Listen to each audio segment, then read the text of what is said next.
everyone, welcome to our channel. Today we're diving into the world of child stardom and focusing on a sobering topic: child stars who claim their parents mishandled or outright stole their earnings. These actors brought joy to millions but found themselves in financial ruin due to their parents' decisions. Let's get into the top 10 most surprising cases.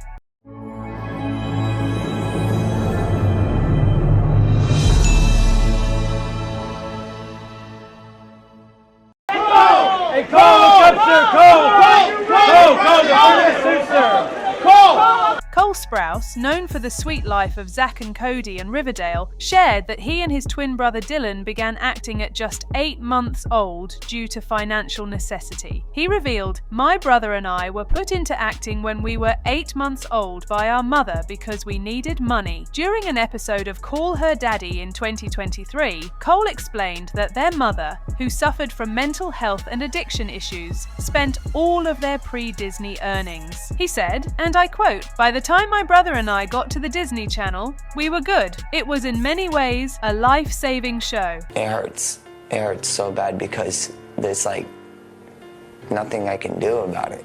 The late Aaron Carter, who rose to fame as a child pop sensation and younger brother of Nick Carter from the Backstreet Boys, shockingly revealed that despite earning over $200 million before turning 18, he had to file for bankruptcy as an adult. Carter said, and I quote, "I had done a lot of that stuff and I never got any of those returns back or anything like that. By the time he turned 18, not only was his money gone, but he also owed $4 million in taxes." Carter emphasized the neglect, saying, "There was a lot of neglect on my parents' part. We got sober together, we got unsober together, we got sober together, yes." Corey Feldman, who became a household name with hits like The Goonies and The Lost Boys, has been vocal about the exploitation he faced. In his memoir, Choreography, he described his early acting experience as child slavery. He wrote, "Well, at 3 years old, kids don't really make decisions. At 3 years old, it's called child slavery, and that's what I endured." Feldman discovered that the $1 million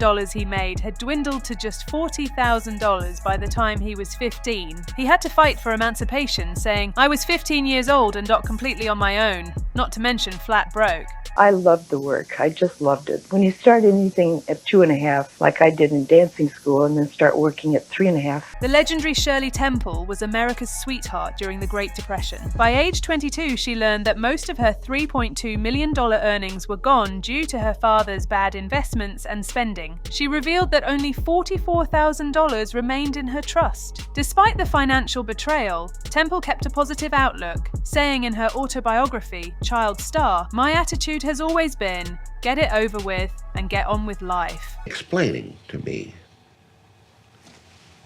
what he wanted me to do.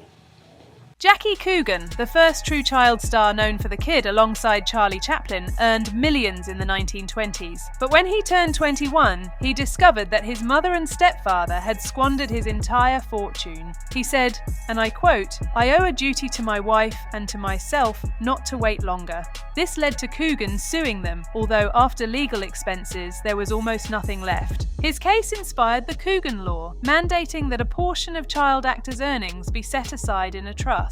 They're rude, they're obnoxious, they're not fun to be around. Gary Coleman, the star of Different Strokes, earned millions as one of the most popular child actors of his time. But by 18, his $18 million fortune had shrunk to $220,000 due to his parents' and managers' mismanagement. Coleman sued them and won $3.8 million but faced ongoing financial and medical issues. In 1999, Coleman filed for bankruptcy and said, and I quote, "I can spread the blame all the way around. To my adoptive parents, agents, lawyers, and back to me again. I don't want to do this. I just want to be a kid. Let me be a kid." Known for his roles in Stand By Me and Star Trek The Next Generation, Wil Wheaton has been candid about the hardships of his childhood. In 2023, he shared on Instagram, "My parents stole nearly all of my salary from my entire childhood." Wheaton said that the residuals from Star Trek were all that sustained him while he rebuilt his life as an adult. Definitely kids that grow up in the film industry are different. Gina Malone, known for her roles in Stepmom and Donnie Darko, filed for emancipation at 15, alleging that her mother mismanaged her earnings. Malone said, and I quote, "It came to a certain point that money and family didn't mix." Her mother reportedly spent hundreds of thousands on loans, business schemes, and houses for relatives, leaving Gina to manage her finances independently from a young age. I went into that like a virgin, like a kid, like really feeling like I needed to grow up quickly to portray like... Misha Barton, famous for her role on The OC, sued her mother in 2015, claiming that she had stolen millions and withheld earnings. The lawsuit called her mother Nuala a greedy stage mother who used her daughter's name for personal profit. Barton alleged that her mother exploited her financially and controlled her career to her own advantage. She eventually dropped the case, but the accusations highlighted the challenges she faced. First off, I would be ignorant to say, and everyone else would think I'm a liar if I wouldn't say. Leanne Rimes, who became a country music star at 13, accused her father of stealing $7 million from her. She said, and I quote, "Parents managing a child is always a recipe for disaster." Despite their legal battle, Rimes managed to mend her relationship with her father years later. Reflecting on the experience, she said, "Looking back, I think my dad did the best that he could." These stories serve as cautionary tales about the vulnerability of child stars and the importance of financial safeguards. From emotional trauma to financial ruin, these actors remind us that fame can come at a high price. Thanks for joining us today on Celebrity Bite. Don't forget to like, subscribe, and let us know what other stories you'd like to hear.